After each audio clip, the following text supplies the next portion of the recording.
I'd say second only to drawing, type is the most important visual communicator in the field of design proper. And within the context of logo design, it's paramount to establishing well-crafted brand logos. Now, when I approach any assignment, any type of branding project, whether it's for a large agency or in this case, a small business owner in Oregon who runs a fitness center, and they approach me about designing their logo, one of the first things I do after I've gathered all the information and I understand the context of who they are, their personality, their target audience, and who they're trying to market to, and I'm starting the design process, and I need to work through ideation in terms of picking an appropriate and a well-defined typeface that's going to work with my design. I handle it just as shown here, where I start going through my library and I'll pick out different iterations of typography that I think might have a potential of working well. So this shows most of the typefaces that I considered for this project. Now, the actual font, the actual in typeface that I ended up going with is this one. It's Geometric 415 BT Black, and this is the word typed out using that font.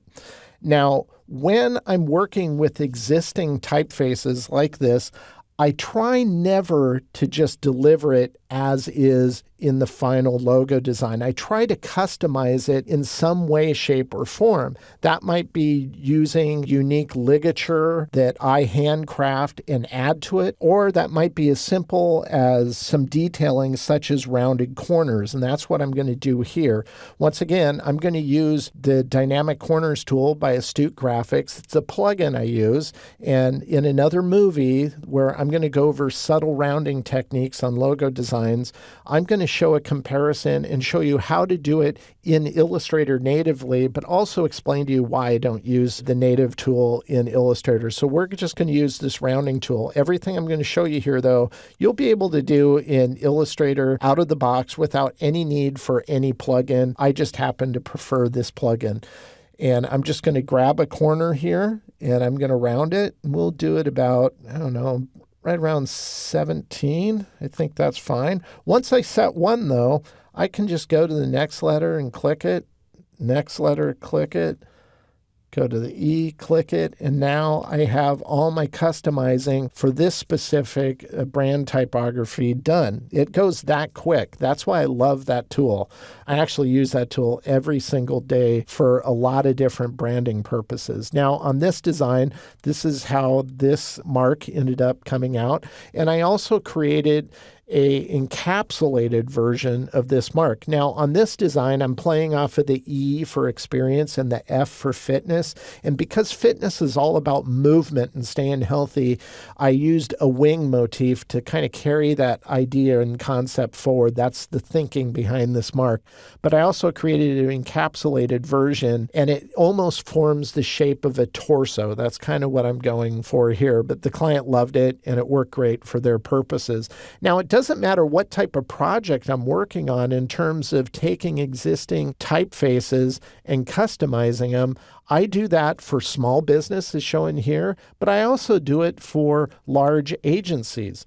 So I worked on a brand with an agency, and the brand is called Helper. Specifically, think Hamburger Helper, like the Hamburger Helper hand character. It's that brand. And they were exploring refreshing that brand. So once again, I started with a base type. In this case, it's Trade Gothic Condensed number 20, and this shows you it typed out. And then I'm just simply going in and I'm going to customize these letter forms in order to create a more unique brand mark. So we'll turn that on right now, and you can see that's what I've done here. All I've done, if you can compare, is I've altered the L and the P, and I use what I call shape recognition in order to make them appear as what I envision them to be. In this case, a spatula and a pan, because those are the two utensils used in cooking and using the Hamburger Helper product. I also used it to form somewhat of a smile face as well. That was one of the characteristics they wanted to capture as relayed in the creative brief that the agency gave me. Now, in this case, you're not seeing the hamburger helper because I really don't have permission to show that, but I can show you what I'm showing here. The hamburger helper hand would fall into this area in the top right of this motif. Now I'm going to show you a couple more examples of the same project. So we'll turn this on, and this uses a typeface, Neo Contact D. It's a serif typeface, and I handled it in much the same way in terms of changing the letter form to a spatula, but nesting it within an encapsulated shape that kind of represents a platter, represents a plate that food is distributed on, and almost like the server, like, ta-da, here's hamburger helper is kind of the thinker here. And once again, the brand character would fall in right here and actually makes a nice breakout of the container shape as well. So let's show you another example. This is where I took a nice script font. Creamy Script is the name of the typeface. And all I did, this just shows you what it looks like typed out as is. I improved the kerning on it. That's important. Don't go with just what's built into the typeface. You'll want to customize even the negative space, the kerning, and make sure you're removing any possibility of visual tension to improve the communication. And this shows the design and lockup of how I handled that. I also italicized it. I skewed it, that is. And if you want to do that, you can just go over and use the shear tool to select typography, and simply you can modify it to skew it, much like I did there. And that's how I pulled off that effect on this typography. And I also added a nice inset highlight to give some volume to the typography as well. And once again, carrying forward the nice smile factor with this motif. Now on the next one is using the Trade Gothic Bold Condense 20 again with the spatula, with the pan. I'm reusing this again, but I'm nesting it within an encapsulated motif of a dinner set of plates. So that's how I'll take existing letter forms and alter them, whether it's using shape recognition as shown here, or whether it's adding subtle rounds or italicizing or improving kerning. It's all about taking an existing typeface and improving it, making it better, making it more unique to the specific client and purpose or product that you're designing it for. That's really important.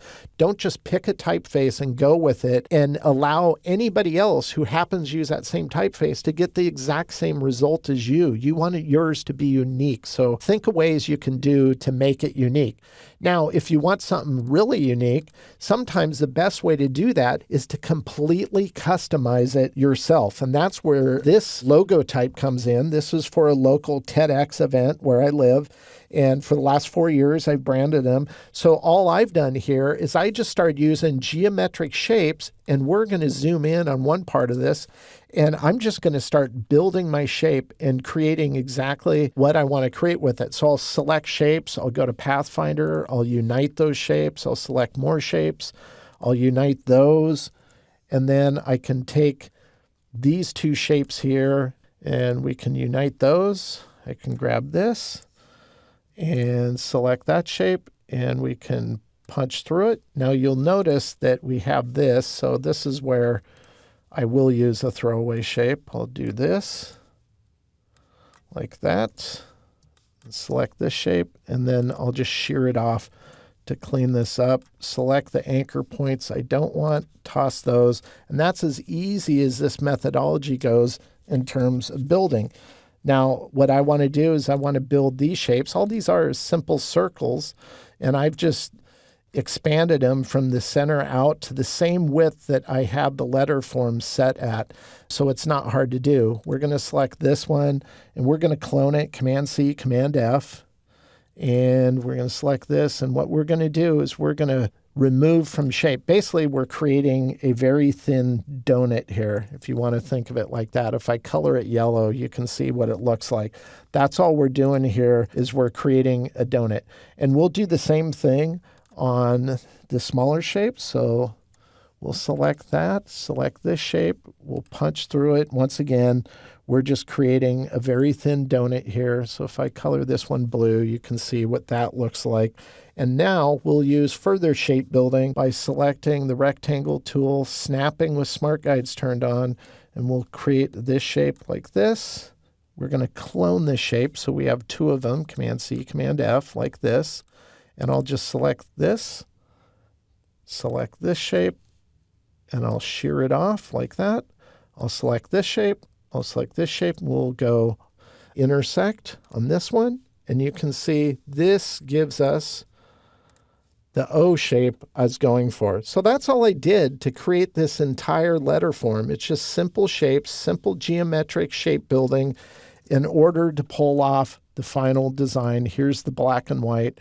And now when I was working on this, and this is the beauty of doing your custom shapes and just working on any kind of logo project for that matter, is you're going to discover and come up with clever ideas in the midst of creating. You can't always think of everything in the ideation stage, in the drawing stage. Sometimes as you build, you'll reveal clever ideas. And when I did this, and I looked at this R shape, I'm going, you know what? That R shape would make a really cool body. And so I just added feet to it and I made it the brand mark for this whole design. It worked out really, really well. So it ended up being part of the overall brand system. This is the specific logo design that I used it in, and it worked really, really well. Now, once again, I've been doing the TEDx local event brandings for the past 4 years, and I just want to show you a couple more examples of how I've used custom logotypes to brand these events. So this is one they did a couple years ago called Moxie. And so once again, I just created a customized aesthetic for this logotype for this specific event. Here's another one that just took place last year. And this is all about not being fearful of the creative process or trying new things. So I forced myself to create this mark initially by painting it with black tempera paint. And if you want to know more about that story, make sure to watch my Drawing Vector Graphics Painting with Vectors course, which I actually go over that and show you the process. So that was kind of fun, but it was also a fun way to brand this event. Now, when it comes to creating what I call custom hand-lettered designs, this is where drawing is going to play a part again. So if we zoom in on this, you can see that this sketch, let's go ahead and go to transparency, and we'll just go to 100 just so you can see this fully. So this is the custom logotype for a brewery here in Oregon called Deluxe Brewing. And they wanted kind of a rockabilly culture type vibe for their overall brand aesthetic, but they wanted it to be kind of hardcore and approachable. So I had to take all those kind of thinking and component and put it into a custom logotype. I didn't want to just pick a font and go with it. I wanted this to be specifically unique to them. And that's what I created here. That's what I did, is I simply hand lettered this. And if you want to know more about hand lettering, check out my Drawing Vector Graphics hand lettering course as well. And it goes over all the methodology I use to approach a project like this. But in this case, I'm going to set it to 20. I lock the layer. And on top of it, I just do simple building. So it's not hard, and drawing is going to guide you in this effort. So that's why drawing is design's best friend. It improves the process. It improves your ideation efforts. And in this case, it created the base art. Here's the black and white. And the next one is the actual lockup of the logo mark with this typography in place. Now, this is what I would consider encapsulated design.